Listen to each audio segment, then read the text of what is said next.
Hey everyone, it's Matt along with Choco, and today we're going to talk about Maeve, the newest cow unit who is both a physical tank and a magical tank. So stay tuned. Is she worth your lapis or is she a skip?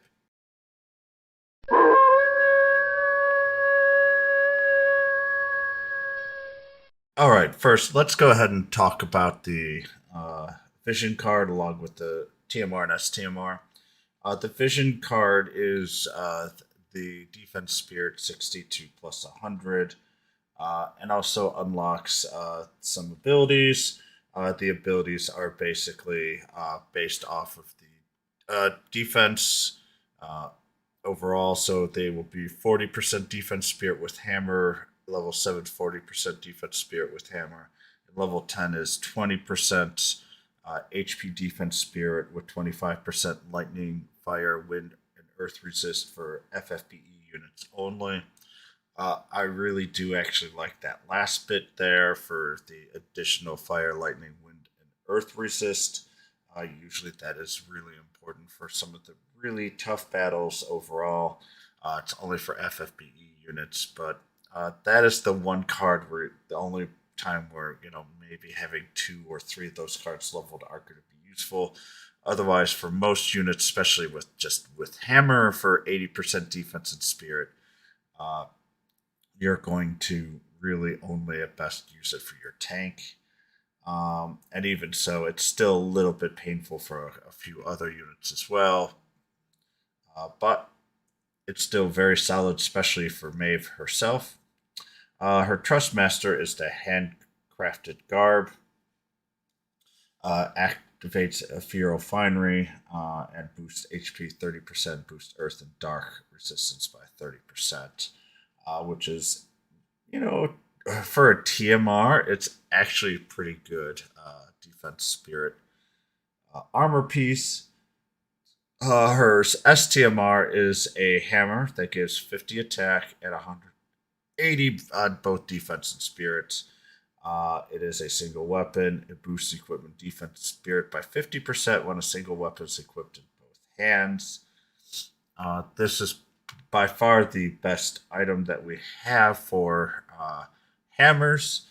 It is very niche, though. Not a great amount of units can use hammers, and you are obviously going to be equipping this with Maeve, as I will show in a little bit there. But all in all, it's an okay banner, and I could see someone like Celis also like using the hammer if you can get her to equip it. But even so, it's still a very niche weapon. But the TMR is also fairly niche because more than likely you're only expecting one unit to get either hit with either attacks or magic uh, for cover. Otherwise, you're probably going to evade. So these are very, very specific, and I don't think you really need to get multiple of. So let's go with Maeve in general here. Both of her forms have no elemental resistance, natural, but does gain 100% of what are two of the three most important ones. Unfortunately, you still need to make sure you equip Confuse on her at the very least. But she does get Silence, Sleep, Paralyze, and Stone. And also, she has the ability for Stop as well. Let's go with her natural, normal state. And also, more importantly, she can true Brave Shift, and both forms are available at all times without limitation. But be careful. Shifting her, if you have a TMR, STMR equipped, will change her going from and get rid of her covers. And that is a good and bad thing at the same time. And I'll talk about that a little later. Pretty much everything she can do is can be triple casted, which is nice. So she has practice lure, which is on both forms. Increase her provoke. Also gets at level 5 takes 75% of general mitigation to the caster, which is incredible. She also does physical and magic mitigation to beasts and dragons for 65% as well. So if you're fighting beasts or dragons, you are going to get a very huge decrease in overall damage being taken from. So that is a pretty powerful ability just from itself. Her next one is Effective Strategy, which increases resistance to all status ailments for 10% to all allies, and Attack, Defense, Magic, Spirit Break, Stop, and Charm, and mitigates damage taken 50% to 5 turns for all allies. The important here is that she has the ability to do both of these on a single cast for 5 turns, and a tank being able to do this is kind of the biggest true draw that I have. There are other draws as well, but this is by far the biggest bang for the buck in everything overall. Uh, but we'll work on here. So natural protection, it removes whatever cover that she has on. Will then go to a protect all allies with from physical damage at 100% for 70 to 85% for 5 turns to caster. She will mitigate 65% damage for 5 turns to caster. If you cast this though, that's 75%.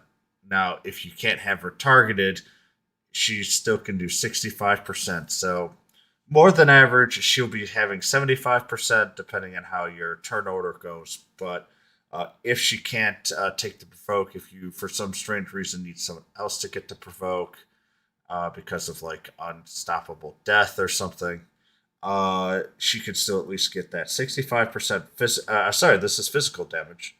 And she also increases her physical damage or decreases physical damage against beasts and dragons. So basically, against beasts and dragons, she is unstoppable. Against other units, she still does a very, very good job.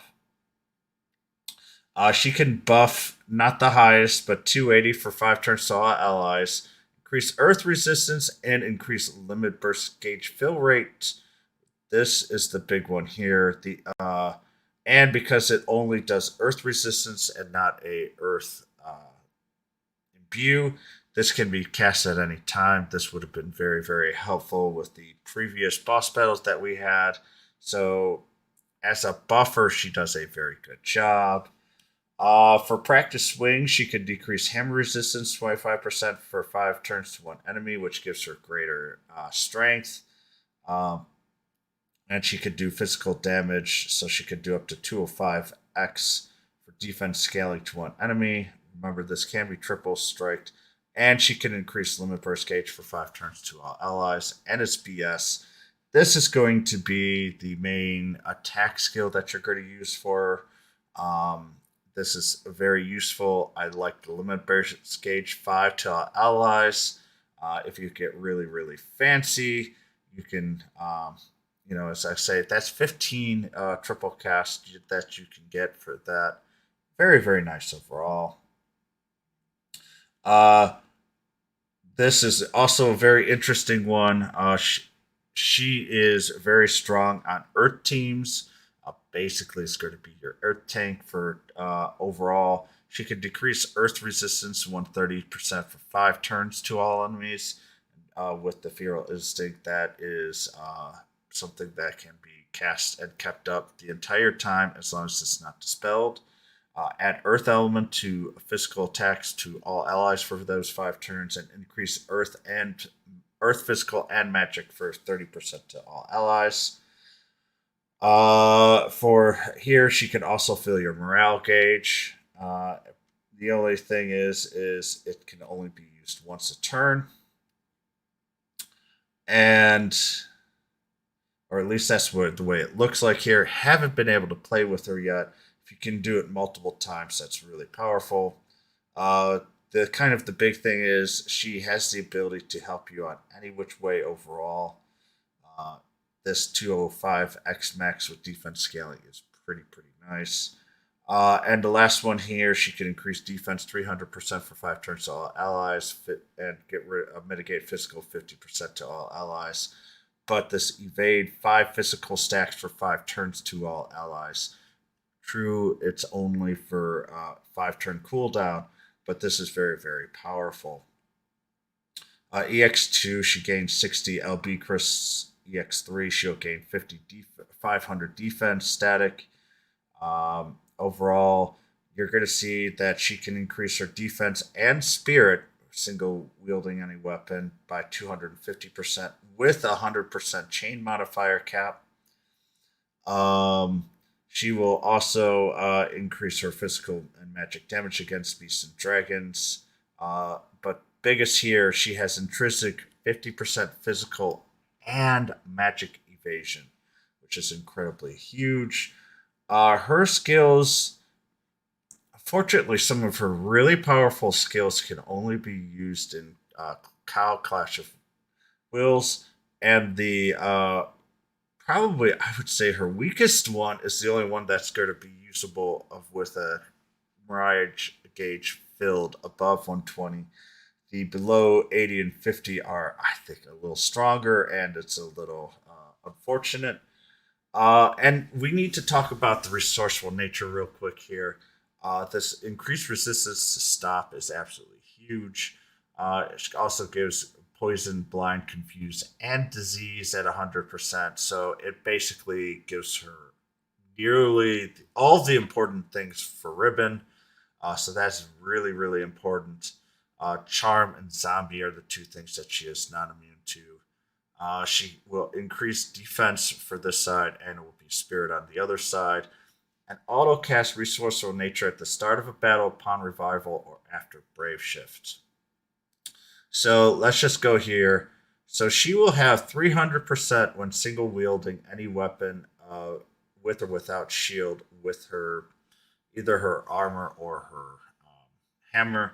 You are going to try and go for her hammer if she can, but her armor is still one of the most powerful armors in the game for defense and spirit. They're slightly more powerful, but in all honesty, the difference is very small. If you can't get her STMR, if you can only use her EX1 or EX even. All in all, there. But let's go for the resourceful nature here first. So, what happens when she dies or goes into a brave shift? What was the other one here? Upon revival and to start at the battle, what happens is she removes her cover. But what she will do is she will then be able to protect all allies with 40 to 50% general mitigation. So on turn one, if you start her as a normal form, she will be able to do a physical cover. So it's lower damage mitigation though. But even if you switch her back and forth, what will happen is she will get this cover automatically. So you can kind of go through that, etc., etc. It is very, very important. And there. So let's just. We have here the you're a natural 120. So that's the one that you're going to use here. So Never Fear is if there's attack, defense, magic, spirit, break from removes from all allies, and then remove all debuffs from caster. This one here can only be used when your morale is at 80 or less. Generally, even when you start a battle, you should be worse than 80, and you'll kind of boost your way up. Sometimes so on turn one, if the enemy catches a lot of debuffs, you'll start a little bit below 80 at level 99. Then you might be able to use this, and if they give those attack, defense, magic, spirit breaks, you can use that, and that will be a very powerful debuff there. The need assistance is less than, and she can absorb earth damage for 3 turns to caster and do a huge mitigate damage of 90%.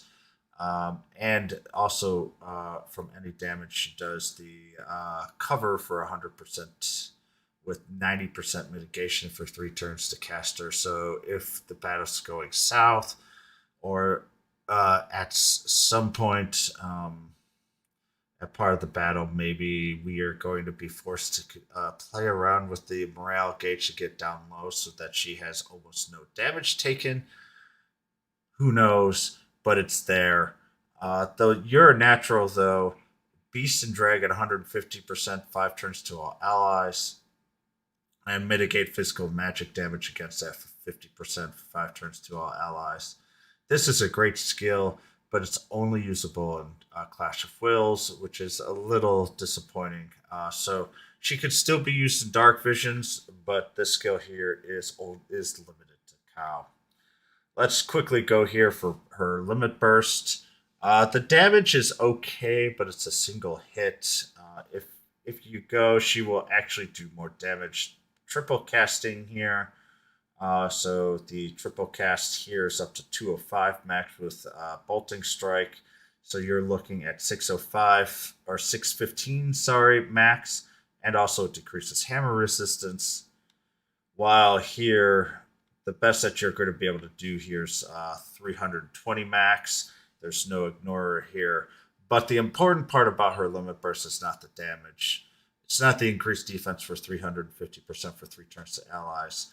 She will allow people to evade 5 physical stacks for 3 turns to allies. And remember, she will, if you get her to level 40 for a limit burst and have her at EX2, she will be auto-filled turn 1. So if you need to evade 5 physical attacks, she basically can turn it on at least the first time without an issue. Second time, you have a backup with her skill. And then with her ability to autofill and get some limit burst out there, she is a great way to give everybody 5 physical attack evade quickly. If you also include Kresnik, you can definitely keep her filled up pretty quickly overall.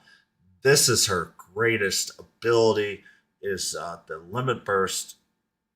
And if you can get her to fill enough fast enough, then she will be able to ensure that people completely evade. And she can do some damage on top of it as well. But it's not based on damage. It's just based on absolute utility here with the evade 5 physical stacks. So let's go to our Brave Shift form. Some of these are going to change, but not a great deal. So practice lore here is the same, along with effective strategy. Here, the only difference with natural wall is instead of being physical, it's magic damage. So once again, she has the 70 to 85 with 65% of magic damage taken. Now, if I read that correctly, she can have both physical and magic up at 65%. But once again, this is before the game is up, so I haven't had a chance to play with it. So if you're pretty careful about how the way that you build her, you can have her basically take all of the damage at very, very low amounts. So she's able to really soak up damage unlike any unit that we've seen. So this limitless ferocity is just absolutely fantastic. Once again, same as the other. Here's just spirit damage instead of defense damage. And nothing else here is different other than Wild Barrier. 5 turns cooldown, 1 turn. So this one on her normal form gives 5 evade stacks for 5 turns. This one with the morale boost can give up to 19,000 HP barrier, and even in non-cow, it's 9,000, which is still an absolute insane barrier, along with the 50% magic mitigation instead of physical for 5 turns, and 300% spirit. So once again, all in all, very, very powerful unit. Let's just go down here. It's instead of defense, it's spirits. And there's not really much different here except for her limit burst. It's instead of being SPR based or defense based, it's spirit based.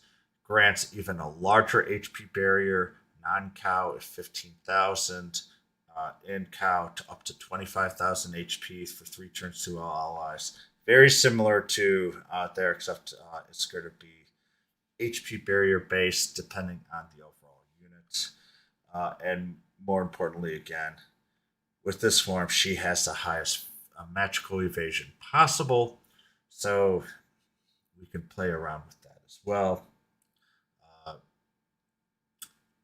all in all, I'm very impressed with the unit. I'm actually more impressed with her ability to boost abilities than I am for the damage dealing.